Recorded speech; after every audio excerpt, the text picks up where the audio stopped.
कराची ले चलेंगे, शर्जील मेमन गुफ्तगू कर रहे हैं। किस तरह लोगों को आप चीज़ें बांट रहे हो? अगर आप सड़क पे किसी को पता चल जाए कि कोई शख्स जो है वो बैग भर के वो पैसे बांट रहा है, तो जो वहाँ पे हालत होनी, तो आपको पता है ये किस तरह चीज़ें होती हैं। तो खैर उसके बाद गवर्नमेंट ने फौरी तौर पर FIR काटी, लोगों को गिरफ्तार किया और उस वाक़े में जो भी कीमती जान को नुकसान हुआ, किसी जान की कोई कीमत नहीं होती। वज़ीर आला सिंध ने 5 लाख रुपए जो भी डिजीज उनकी फैमिली को जिनका इंतकाल हो गया, और 1 लाख रुपए उनकी फैमिली को जो ज़ख्मी हुए हैं। मैं फिर ये रिपीट कर रहा हूँ, ये किसी की जान की कोई कीमत नहीं है। गवर्नमेंट बड़ी कॉन्शियस थी, सिंध हुकूमत, जो हमने पूरे पाकिस्तान में हालत देखी कि मुफ्त आटे पे जो वहाँ पे अफसोसनाक वाक़यात हो रहे थे, तो हुकूमत सिंध ने बड़ा सोच कर एक स्कीम बनाई कि लोगों को किस तरीके से रिलीफ पहुँचाया जा सके, और उसी में ही टारगेट किया गया कि बेनज़ीर इनकम सपोर्ट प्रोग्राम के तहत 78 लाख ख़ानदानों को 2-2 हज़ार रुपये फ़ी फैमिली आटे की ख़रीदारी की मद में दिए जाएंगे। उसका मैं डेटा आपको आज दिन तक का बता दूं। सर ये 30 मार्च तक का डेटा है। इसमें जो मैसेज के ज़रिए बेनिफिशरीज़ को मैसेज जा चुके हैं आज दिन तक, वो 38,23,145 38,23,145 लोगों को मैसेज जा चुके हैं, जिसमें से 10,71,282 बेनिफिशरीज जो है वो पैसे विड्रॉ कर चुके हैं। अभी तक हुकूमत सिंध, जो टोटल सिंध हुकूमत सिंध ने 15.5 अरब रुपए इस आटे की मद में सब्सिडी का ऐलान किया हुआ है। उसमें से जो हबीब बैंक से कैश विड्रॉ हुआ है इस मद में, वो 2,14,25,64,000 रुपये, 2,14,25,64,000 रुपये अभी तक जो है वो कैश विड्रॉ करा चुके हैं हबीब बैंक से। तो गवर्नमेंट ऑफ सिंध को ये पता था कि ये माजी में इस तरह के वाक़यात होते रहते हैं, और अभी जो पूरे पाकिस्तान में भी जो वाक़यात हो रहे थे, अनफॉर्चुनेटली अफसोसनाक वाक़यात हैं, उसमें इंतज़ामिया की, गवर्नमेंट की नीयत उन गवर्नमेंट्स की ठीक है, लेकिन अनफॉर्चुनेटली हमारे पास एक इस तरह का माहौल है। तो इसीलिए सिंध हुकूमत ने कहा कि जी किसी को सड़क पर नहीं खड़ा करें, किसी को इस तरह किसी की बेतौकीरी ना करें। बेहतर है कि उनको बेनज़ीर इनकम सपोर्ट प्रोग्राम के तहत जो डेटा है, उस डेटा के थ्रू उनको मैसेज जाए, और मैसेज के ज़रिए वो 2,000 रुपये उसके अकाउंट में आ गए। अब उसकी मर्ज़ी है कि वो किसी भी स्टोर से जाके वो आटे की मद में सब्सिडी लेना चाहे या किसी और चीज़ की मद में। लेट्स सपोज कोई शख्स आटा अगर नहीं खाता, कहता है जी मुझे चावल खाने, तो वो चावल की मद में जो है वो उसको वो गवर्नमेंट के पैसे से वो अपनी रियायत ले सकते हैं। तो ये गवर्नमेंट की एक बहुत ही अच्छी प्लानिंग अभी तक चल रही है।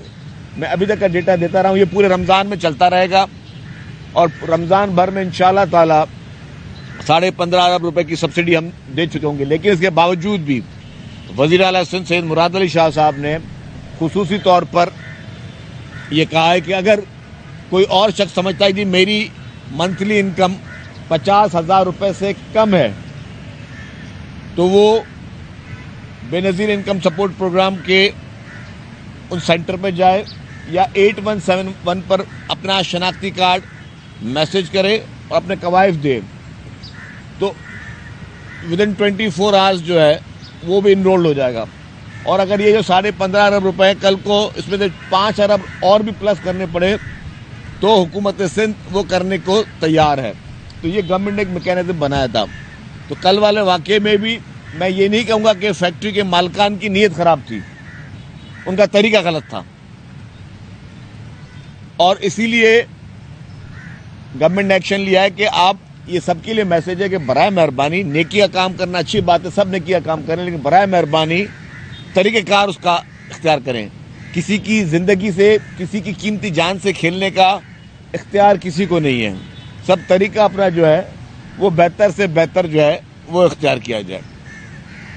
ये तो चीज़ थी जो सिंध हुकूमत की जानिब से पूरे रमज़ानुल मुबारक में कोशिश की जा रही है, एफर्ट्स किए जा रहे हैं, उसके बारे में। इस वक्त जो मुल्क की सियासत में जो हो रहा है वो निहायत ही अफसोसनाक हो रहा है। और मैं ये कहूँगा कि पाकिस्तान की 75 साल की हिस्ट्री में, पाकिस्तान की 75 साल की हिस्ट्री में आइन कानून की इस तरीके से बेतौकीरी आज दिन तक नहीं हुई। सबसे पहली बात, ये पिछले 1-1.5 महीने में जो कुछ हुआ है, हमने मैसेज क्या दिया है? हमने मैसेज दिया है कि ये आइन की किताबें हैं, ये कानून की किताबें हैं, जो आपके पाकिस्तान पेनल कोड के, जो पीनल कोड के जो भी कानून है, इसकी कोई वैल्यू नहीं है, कोई हैसियत नहीं है। अब इस मुल्क में फैसला डंडे के जोर पे होगा, इस मुल्क में फैसला बदमाशी के जोर पे होगा, इस मुल्क में फैसला गुंडागर्दी के जोर पे होगा, इस मुल्क में फैसले सिर्फ ताकत के जरिए कर सकेंगे, कानून के जरिए कोई फैसला नहीं होगा। जिस तरीके से पिछले 1-1.5 महीने में जो लाहौर में तमाशे हुए, जो पुलिस वालों की पिटाइयां की गई, जो कानून नाफिज करने वाले इदारों की गाड़ियों को नुकसान पहुंचाए गए, उनके सिपाहियों को नुकसान पहुंचाए गए, जिस तरीके से पुलिस पे पेट्रोल बम फेंके गए, मैं हैरान हूं। और वाकई ये मैं समझता हूं कि ये हमारे स्टेट के मुंह पे एक तमाचा है कि पेट्रोल बम फेंके जा रहे हैं किसी के घर से, किसी घर की छत से, और कोई गिरफ्तार नहीं है। जो गिरफ्तार है सबको जमानतें मिल रही हैं। अगर खुदा न खासा उस पेट्रोल बम में, जो कि आपने देखे कि पुलिस वालों ने फिर भाग के जान छुड़ाई वहां पे अपनी, अगर कुछ हमारे सिपाही शहीद भी हो जाते तो भी कोई पूछने वाला नहीं था। एक दफा इमरान खान या पीटीआई की तरफ से ये नहीं कहा गया कि हम अपने कारकुनों को रोकें या मजम्मत करते हैं कि जी हमारे कारकुन पुरअमन रहें, हमारे कारकुन कानून हाथ में ना लें। आपकी पंजाब की एक पीटीआई की लीडर साहिबा, जिनकी ऑडियो लीक हुई टाइगर फोर्स के सदर आरिफ अलवी से, उसमें वो कह रही है कि हमारे कारकुन पेट्रोल बम फेंक रहे हैं। मतलब आप देखिए कितनी अदालतें हैं।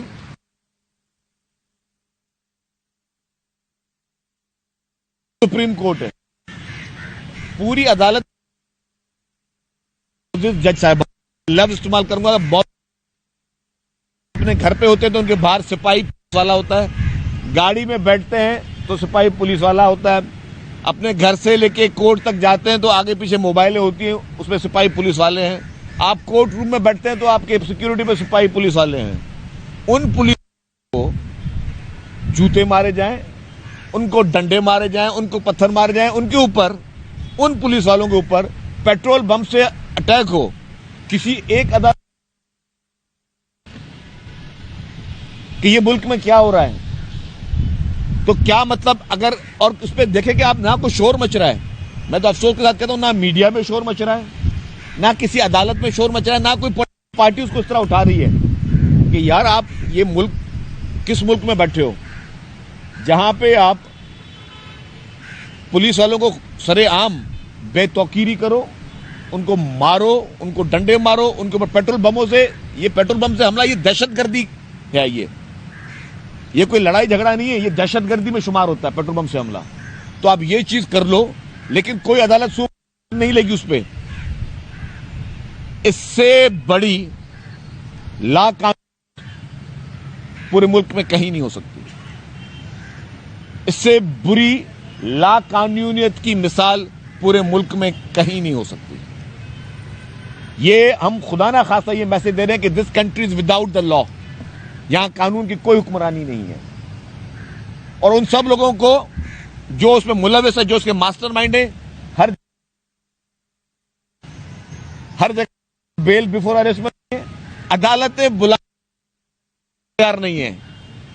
उन्होंने एक मर्तबा भी अदालत के कहने नहीं गए। हाँ, जब भी गए अपनी मर्जी से गए, अपने मूड के हिसाब से गए। वो जो भी वो जादू टोने में जो उनको तारीखें बताई जाती हैं कि इस तारीख में घर से निकलना, उस तारीख पे गए वो। अदालत के बुलावे एक दफा भी नहीं गए, किसी एक कोर्ट में भी नहीं गए। और सारी की सारी अदालतों की तरफ से क्लीन चिट में कि रियासत पे आप हमले करें, रियासती इदारों पे हमले करें। अगर रियासती इदारों पे हमले करना जायज है, अगर ये फैसला हर कोई इस मुल्क में 22 करोड़ आवाम ये फैसला कर ले आज कि हमने गिरफ्तारी नहीं देनी। कल भी जो फैक्ट्री का वाकया हुआ, अगर वो फैक्ट्री के मालिकान फैसला कर ले कि हमने गिरफ्तारी नहीं देनी है, अगर इस मुल्क में हर शख्स फैसला करके अब मेरी गिरफ्तारी का फैसला मैं करूंगा कि मैंने गिरफ्तारी देनी है नहीं देनी है, तो फिर ये सारी चीजें बंद कर दी जाए। मैं पहले ये 10 दफा कह चुका हूं, पाकिस्तान पीपुल्स पार्टी की लीडरशिप जब उनके वारंट निकाले गए, इज्जत के साथ, ग्रेस के साथ, हिम्मत के साथ और मैं कहूंगा बुर्दबारी के साथ गिरफ्तारियां दी हैं।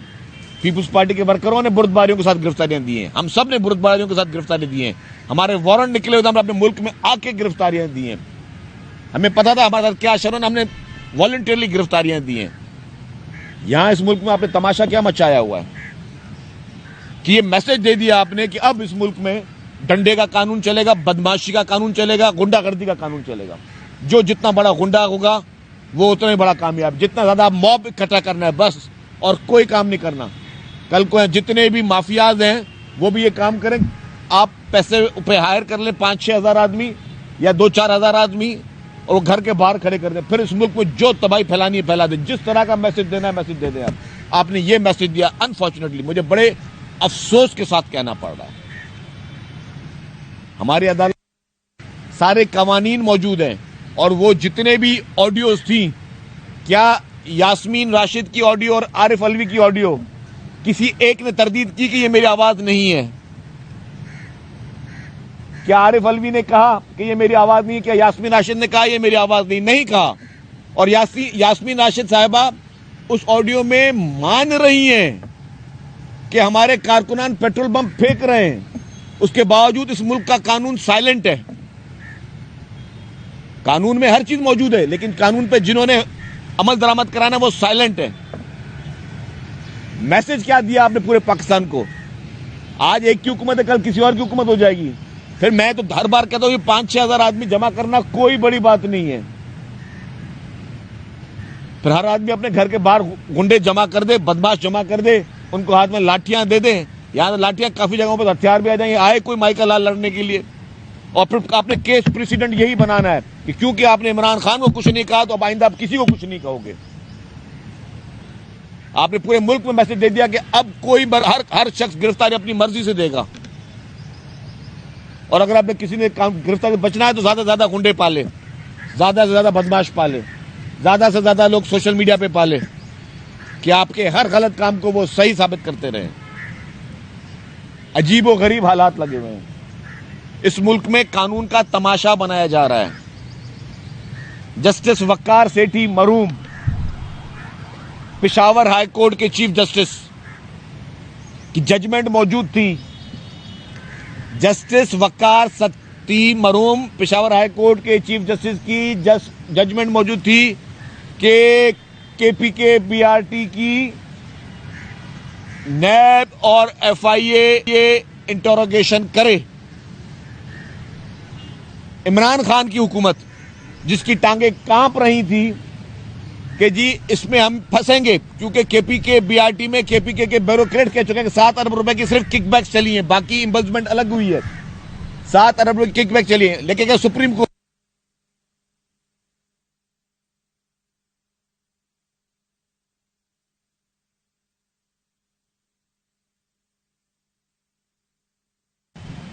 और वो स्टे ऑर्डर ये था कि जी इस पे एफआईए को मना कर दिया गया कि आप पीटीआई की खैबर पख्तूनख्वा की हुकूमत के बीआरटी केस पे आप को स्टे ऑर्डर दिया जाता है, आप इसके खिलाफ इंक्वायरी नहीं करेंगे। फिर वो स्टे एक्सटेंड होते रहे, वो स्टेज एक्सटेंड होते रहे। मैं चुप हूं, मैं तनकीद नहीं करूंगा। मैं इज्जत करता हूं तमाम जज साहिबान की, मैं जुडिशरी का एहतराम करता हूं, लेकिन एक सवाल या निशान तो बनता है कि पाकिस्तान में कितने बड़े करप्शन केसेस में किसने स्टे लिए आज तक और किसको स्टे मिला है आज तक। सब पे मुकदमे चले, किसी ने स्टे नहीं लिए। और अगर जिसके हाथ साफ होंगे वो स्टे क्यों लेगा? अगर आज कोई मुल्क का इदारा किसी का दरवाजा खटखटाता है, किसी सरकारी इदारे का, किसी प्राइवेट शख्स का, जी हमें आप पर शक है कि आपने गलत काम किया है, आपने करप्शन की है, आपने गलत तरीके से पैसे कमाए हैं, तो आप बोलेंगे जी आओ बिस्मिल्लाह, आप इंक्वायरी करो, इन्वेस्टिगेशन करो। जो चोर होगा, जो डाकू होगा, जिसके वो कहते हैं चोर की दाढ़ी में तिनका होगा, वो कहेगा जी नहीं मेरी इन्वेस्टिगेशन नहीं करो, मैं अपनी तलाशी नहीं दे सकता। तो इमरान खान ने ये किया, परवेज खटक ने ये किया, केपीके की गवर्नमेंट ने ये किया। उन्होंने कहा हम तलाशी नहीं देंगे, वो चले। जस्टिस वक्कार सेठी साहब की जो जजमेंट थी उसके अगेंस्ट हमें स्टे दिया जाए, और उस वक्त बेंच में जस्टिस हमारे लिए काबिल एहतराम है, मेरे लिए कम से कम काबिल एहतराम है तमाम जज साहबान। लेकिन ये सवाल या निशान तो बनता है कि जी आपने उसको स्टे दे दिया, लेकिन इस मुल्क में किसी और पॉलिटिकल पार्टी ने कभी किसी करप्शन केस पे स्टे नहीं लिया। तो आपने एक डाकू, एक चोर, एक बेईमान को स्टे इस मुल्क में की अदालतों से मिले, स्टे मिले। और आज दिन तक मैं ओपन चैलेंज देता हूं, इमरान खान से लेकर किसी तर्जुमान से तक लेकर एक शख्स नहीं है पीटीआई का जिसने इसकी जस्टिफिकेशन दी हो कि हमने स्टे क्यों लिया। कोई एक शख्स नहीं है। मैं ओपन चैलेंज करता हूं, एक शख्स आके टीवी पे बताए कि हमने इसलिए स्टे लिया, हमने इसलिए स्टे लिया क्योंकि हमारे हाथ साफ थे। हमने कहा फिर भी हम पर इंक्वायरी ना हो। कौन कहेगा जी? कौन कह सकता है? मेरा मोबाइल अगर यहां से गुम हो जाए, मैं बोलूं यार मिसाल के तौर पे यार आपने उठाया, तो आप बोलो यार तलाशी ले लो मेरी, यार मैंने नहीं उठाया। और अगर आपके जेब में, आप बोलो यार मैं तलाशी नहीं दूंगा। क्यों नहीं दोगे तलाशी भाई? ये क्या मुल्क में दो कानून हमेशा चलते रहेंगे? लाडलों के लिए अलग कानून और जो लोग पसंद आए उनके लिए अलग कानून। एक पॉलिटिकल पार्टी के लिए हमेशा सॉफ्ट कॉर्नर, एक पॉलिटिकल पार्टी के लिए हमेशा रियायत और बाकी पार्टियों के लिए जूते और डंडे। हमेशा इस मुल्क में क्या इस तरह चलता रहेगा निजाम?